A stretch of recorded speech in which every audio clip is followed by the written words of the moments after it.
সুপ্রিয় শিক্ষার্থীবৃন্দ, আসসালামু আলাইকুম। ধামরাই কলেজের ডিগ্রি প্রথম বর্ষের ছাত্রছাত্রীদের অনলাইন ক্লাসে স্বাগতম। আজকে আমি অর্থনীতির প্রথম পত্র ব্যষ্টিক অর্থনীতির উপরে একটি ক্লাস নিব। আমাদের আজকের বিষয়বস্তু অধ্যায় 5 উৎপাদন তত্ত্ব। উৎপাদন তত্ত্বে মূলত উৎপাদনকারীর আচরণ বিশ্লেষণ করা হয়। একজন উৎপাদনকারী একটি পণ্য কতটুকু পরিমাণে এবং কি দামে বিক্রি করলে ভারসাম্যে পৌঁছাবে এটি আলোচনা করা হয় এই তত্ত্বে। এখান থেকে আমরা বেশ কিছু ছোট প্রশ্ন এবং বড় প্রশ্ন পড়ব।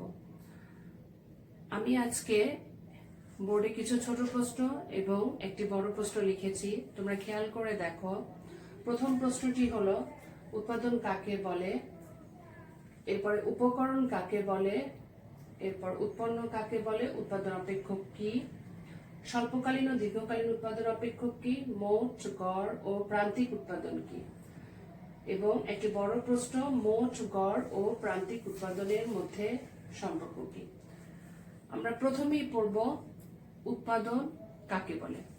আমরা সাধারণ মানুষ উৎপাদন বলতে কোনো কিছু সৃষ্টি করাকে বুঝাবো, কিন্তু অর্থনীতির দৃষ্টিকোণ থেকে উৎপাদন বলতে কোনো পণ্য সৃষ্টি করাকে বোঝায় না।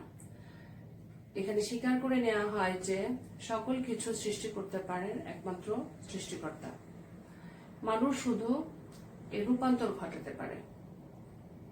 অর্থাৎ আমরা উৎপাদন বলতে বুঝবো উপযোগ সৃষ্টি করাকে।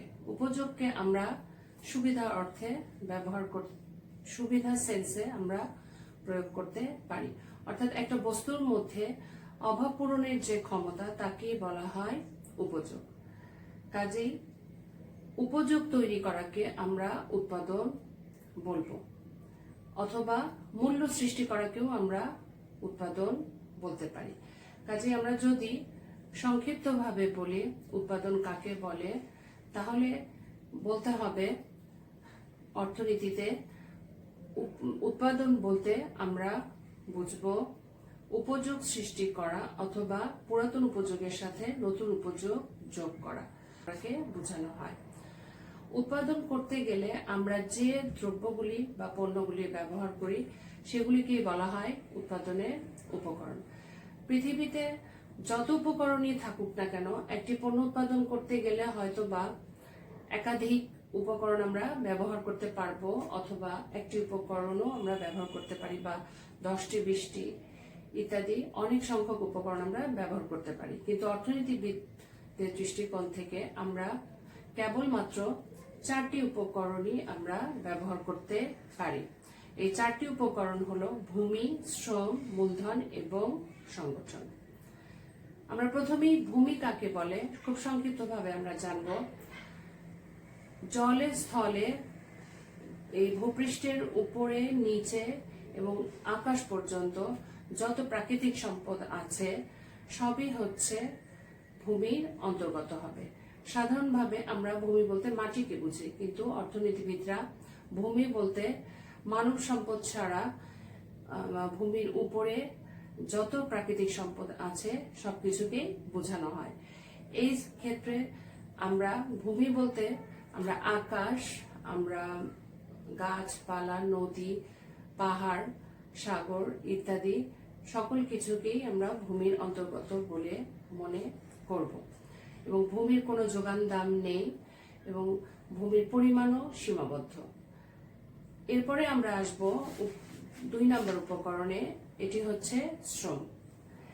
একটি পণ্য উৎপাদন করতে গেলে মানুষ যে কায়িক এবং মানসিক পরিশ্রম করে তাকেই বলা হয় শ্রম। যেই শ্রমের কোনো বিনিময় মূল্য নেই তাকে অর্থনীতিতে শ্রমের অন্তর্গত বলা যাবে না। যেমন আমাদের প্রত্যেকের বাসায় আমাদের মারা যে পরিশ্রম দেন এটি শ্রমের অন্তর্ভুক্ত নয়, কারণ এর কোনো বিনিময় মূল্য নেই। তেমনিভাবে একজন গায়ক যদি সে পেশাদারিত্বের ভিত্তিতে কোনো গান গায় তাহলে তাকে শ্রম বলা যাবে, কিন্তু আমরা সাধারণ মানুষ যদি গান গাই এবং বিনিময়ে যদি কোনো অর্থ আমরা না পাই তাহলে তাকে আমরা শ্রম বলবো না। এরপরে আসছে মূলধন কাকে বলে। মূলধন হচ্ছে উৎপাদনেরই উৎপাদিত একটি অংশ, যা ভোগে ব্যবহৃত না হয়ে পুনরায় উৎপাদনে ব্যবহৃত হয়, তাকে বলা হয় মূলধন। কাজেই মূলধনকে আমরা উৎপাদিত একটি অংশ হিসেবে বিবেচনা করতে পারি। প্রকৃতপক্ষে ভোগ্যপণ্য এবং মূলধনের মধ্যে রূপগত কোনো পার্থক্য নেই। এরপরে আমরা আসি সংগঠন কাকে বলে। উৎপাদনের উপকরণের তিনটি উপাদান ভূমি, শ্রম এবং মূলধনকে সমন্বয় করে উৎপাদন কাজে লাগানোর যে প্রক্রিয়া, তাকেই বলা হয় সংগঠন। বর্তমানকালে আমরা যে কোনো ব্যবসা পরিচালনা করাকে বা ঝুঁকি গ্রহণ করাকেই আমরা সংগঠন বলবো, এবং যিনি এই কাজটি করেন তাকেই আমরা বলবো সংগঠক। একজন দক্ষ সংগঠক একটি দেশের অর্থনীতিকে পাল্টে ফেলতে পারে। আমরা উদাহরণস্বরূপ আমরা বলতে পারি বিল গেটসের নাম অথবা জ্যাকারবার্গের নাম।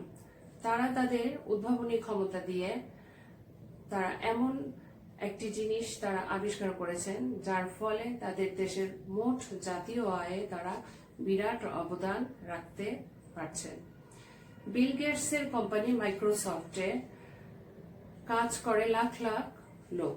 কাজেই তিনি যে কম্পিউটারের যে সামগ্রী তিনি উৎপাদন করেন এবং এর সারা পৃথিবীতে তা বিক্রি করে অনেক লোকের কর্মসংস্থান তৈরি করেছেন এবং দেশের জাতীয় আয় বৃদ্ধিতে উনি ভূমিকা রেখেছেন।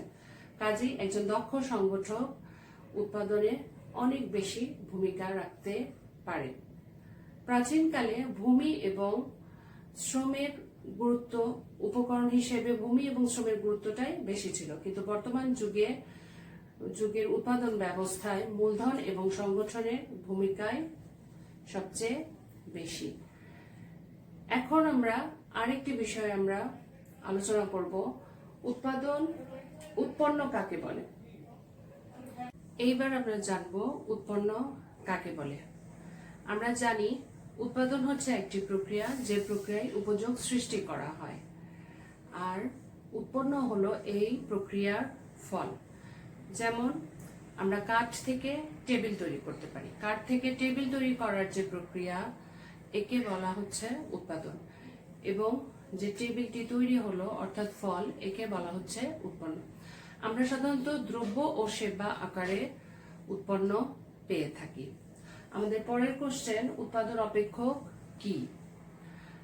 অপেক্ষক কথাটি একটি গাণিতিক বিষয়, অর্থাৎ অপেক্ষক দ্বারা দেখানো হয় দুটি চলকের মধ্যে নির্ভরশীলতার সম্পর্ক অপেক্ষকের মাধ্যমে দেখানো হয়। আমরা জানি উৎপাদন নির্ভর করে উপকরণের উপর, কাজেই উপকরণের উপর উৎপাদনের নির্ভরশীলতার এই সম্পর্ককে, যে গাণিতিক সম্পর্ক, তাকেই বলা হয় উৎপাদন অপেক্ষক।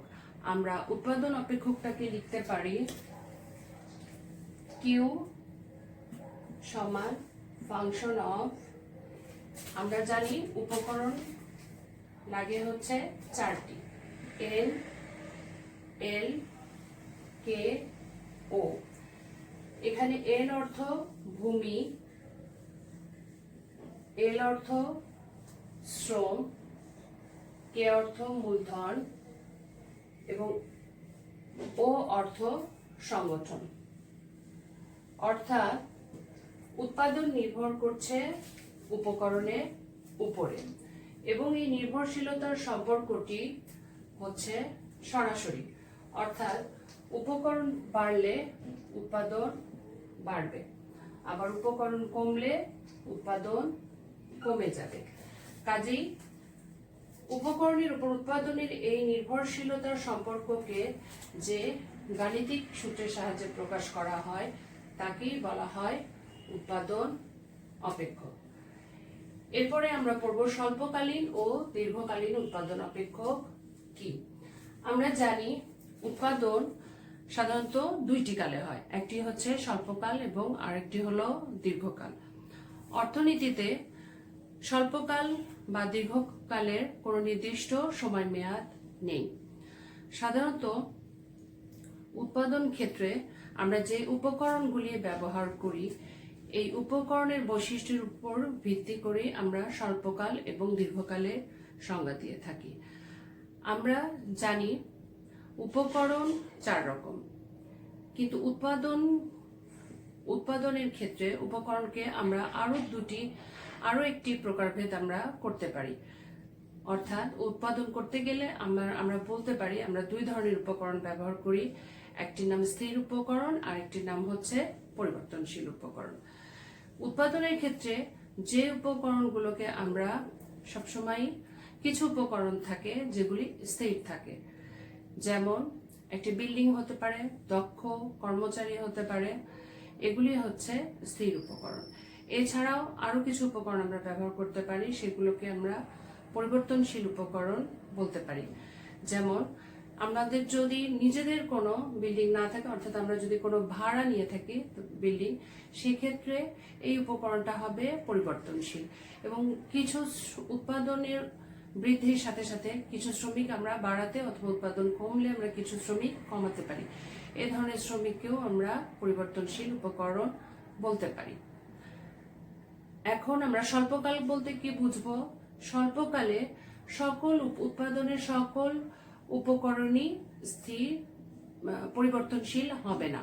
অন্তত কমপক্ষে একটি উপকরণ হলেও স্থির থাকবে যে সময়কাল পর্যন্ত উৎপাদনের ক্ষেত্রে, সেই সময়টাকে বলা হয় স্বল্পকাল। এবং এই স্বল্পকাল বলতে আমরা সাধারণত হয়তো ঘন্টা, দিন বা সপ্তাহ বুঝি সাধারণ মানুষ, কিন্তু অর্থনীতিবিদরা তা বুঝবে না। অর্থনীতিবিদদের কাছে স্বল্পকালের সংজ্ঞা হলো যে সময় পর্যন্ত উৎপাদনের অন্তত পক্ষে একটি উপকরণ হলেও স্থির থাকবে, সেই সময়কেই বলা হবে স্বল্পকাল। যেমন একজন ক্ষুদ্র ব্যবসায়ী, সে যদি তাঁতের ব্যবসা করে থাকে, তাহলে সে যদি 20 বছর ধরে 5টি তাঁত নিয়ে কাজ করে এবং এখান থেকে সে যদি একটিও যদি বাড়াতে না পারে, অর্থাৎ স্থির থাকে, তাহলে এই ক্ষুদ্র ব্যবসায়ীর জন্য এই 20 বছরই হবে স্বল্পকাল। এবং একজন বৃহৎ ব্যবসায়ী, সে যদি তার স্থির উপকরণগুলোকে পরিবর্তন করতে পারে, অর্থাৎ সে যদি, আমরা একটা উদাহরণ দিয়ে বলতে পারি, যেমন একজন ফটোকপির দোকানদার, সে যদি 1 মাস পর একটা ফটোকপির জায়গায় 2টি ফটোকপি অথবা 7টি ফটোকপি সে স্থাপন করে, তাহলে তার জন্য এই 1 মাসই হবে দীর্ঘকাল। অর্থাৎ দীর্ঘকালের সংজ্ঞা আমরা কি বলবো? দীর্ঘকাল হচ্ছে এমন একটি সময় মেয়াদ যে সময়কালে উৎপাদনের সকল উপকরণই হবে পরিবর্তনশীল। আমরা উৎপাদন অপেক্ষক থেকে আমরা লিখতে পারি, উৎপাদন অপেক্ষককে আমরা সাধারণত 2টি উপকরণ দিয়ে আমরা দেখাই, অর্থাৎ কিউ সমান ফাংশন অফ এল কে। এখন স্বল্পকালীন উৎপাদন অপেক্ষক বলতে আমরা কি বুঝবো? স্বল্পকালীন উৎপাদন অপেক্ষক হলো যে উৎপাদন অপেক্ষকে একটি উপকরণ হলেও স্থির থাকবে, তাকে বলা হবে স্বল্পকালীন উৎপাদন অপেক্ষক। অর্থাৎ আমরা যে কোনো একটি উপকরণ আমরা ধরে নিই এটি মূলধন, এটি যদি স্থির থাকে তাহলে এটি হবে, এই উৎপাদন অপেক্ষকটি হবে স্বল্পকালীন উৎপাদন অপেক্ষক। তেমনিভাবে দীর্ঘকালীন উৎপাদন অপেক্ষকের সংজ্ঞা কি হবে?